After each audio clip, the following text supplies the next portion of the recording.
Show me your hands! The quiet of New Year's Day was shattered in West Valley City as officers responded to a call unlike any other. 911, what is the city address of your emergency?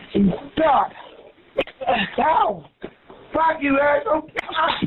No, fuck you! The city and address of your emergency. Bye, please, hey! Don't please, please stop! Please stop! Can you hear me? Please stop! Stop! The chilling nature of what they encountered that night still lingers. A moment frozen in time, captured on police body cameras.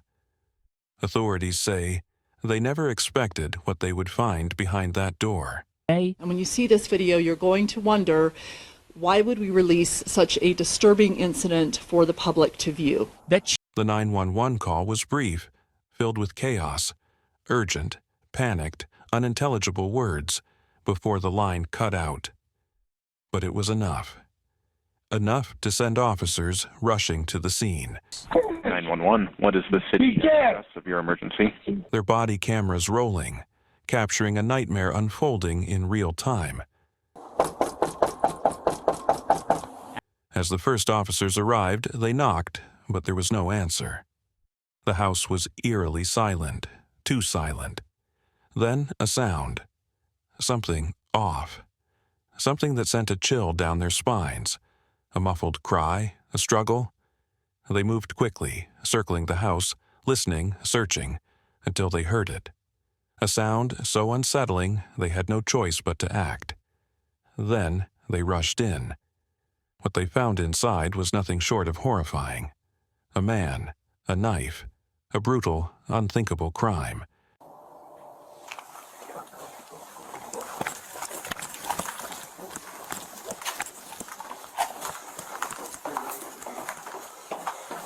Show me your hands! Get your hands off! Show me your hands! Get down. Drop it! Drop it! Drop it! Show me your hands! Get your hands off! Show me your hands! Drop it! Drop it! Drop it! Shot fired, shot fired. Not yet, we're not clear. Check the back, check the back. Drop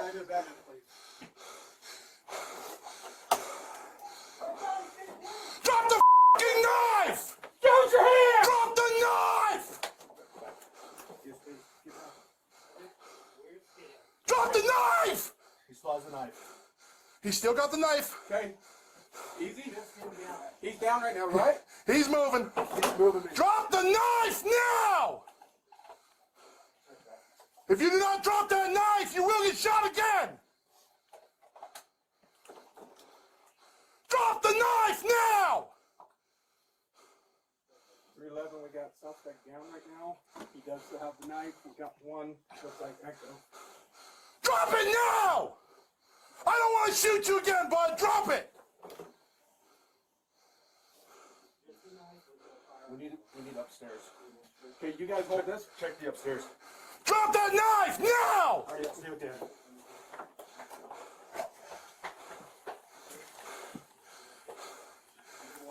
It's hidden in the other hand. Don't go any closer. 311 negative. We got two down, suspect down, two possibly Echo.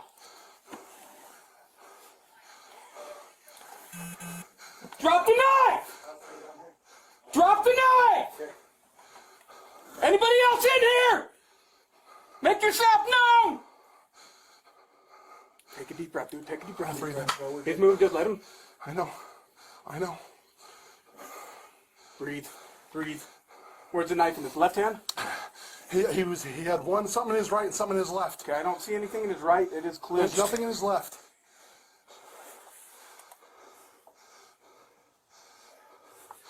Drop the knife! Don't move! Okay, he's got him. Relax. And we good? Dan, holster. Holster. Dan, holster. Dan, holster. Walk back. Walk down. Walk back. Take a breather, brother. I got him. I'll stay with him. Get up. Get up there. Easy. Just hit him down. He's down right now, right? He's moving. Moving. Drop the knife now! Step back. If you do not drop that knife, you will get shot again! Drop the knife now! Suddenly, the tension in the footage escalates. Drop the knife. The officer's voice cuts through the chaos, firm, commanding, but laced with urgency. You can hear it, you can feel it. A split second of hesitation.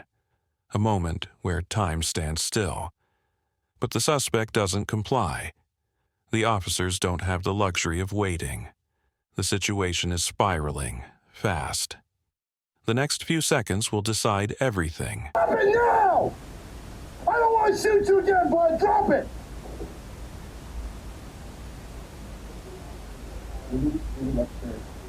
Did you guys hold this? Check the upstairs. Drop that knife now!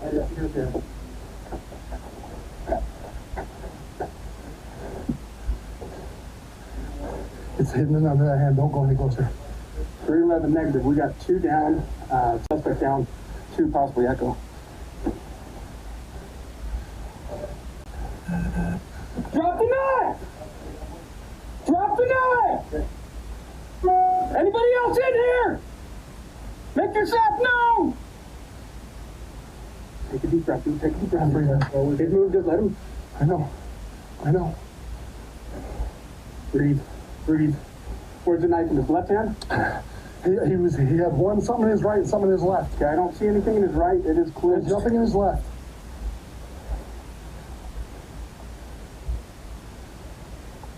Drop the knife! Don't move! Okay, he's back in. Relax. And good. Again. Down, holster. Holster. Down, holster. Down, holster. Walk back. Walk back. Walk back. Take a breather, brother. I got him. I'll stay with him.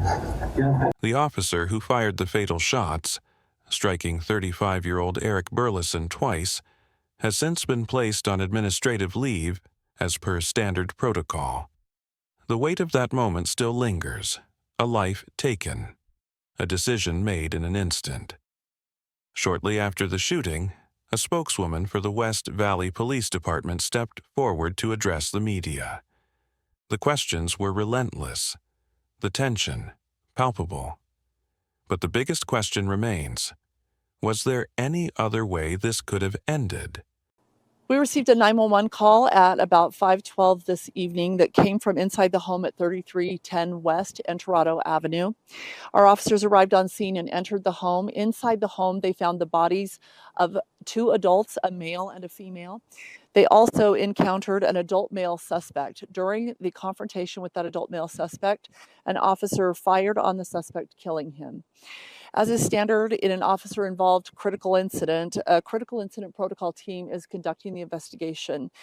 The protocol team that's led by Salt Lake City Police Department will investigate this incident, and as is outlined in the Salt Lake County Officer-Involved Critical Incident Protocol, the involved agency, which is West Valley City, will handle all communications to the media about this matter. As the dust settles, the search for answers begins. The Salt Lake City Police Department has launched an investigation into the use of force, meticulously analyzing forensic evidence and interviewing witnesses. Every second of body camera footage, every detail of that night is now under scrutiny. But ultimately, the district attorney's office will make the call. Was the officer's decision to pull the trigger justified? Then the grim confirmation came. Both 63-year-old Terri Bertelsen and 67-year-old Kerry Bertelsen had succumbed to fatal stab wounds inflicted by their own son. A crime so brutal, so incomprehensible that it leaves the question hanging in the air. Why? A troubled past. Authorities are still searching for a motive. What could have driven Erik Bertelsen to commit such an unthinkable act? Court records paint a picture of a man whose life had been spiraling out of control for nearly a decade, in and out of prison for parole violations, one arrest after another. His most recent arrest? December 22nd. Just days before the attack, West Valley Police had already been called to the Bertelsen home. The reason? Erik was found wandering outside, barefoot, wearing only boxers, running aimlessly in the middle of the road. When officers questioned him, his response was chilling in its simplicity. "I used a lot of meth." 5 days later, he was released on parole. 5 days after that, his parents were dead. Lives lost, legacies remembered. For those left behind, the loss is devastating. According to their obituaries, Kerry Bertelsen had just retired after 50 years as a mechanical engineer, a man known for his hard work, integrity, and unwavering dedication to his family. Terri Bertelsen, a wedding and event planner for the past decade, was described as a free spirit. I see a tragedy, a very tragic incident that happened with the parties involved and for the officers involved as well. Traumatic event for the officers, but they're pulling through.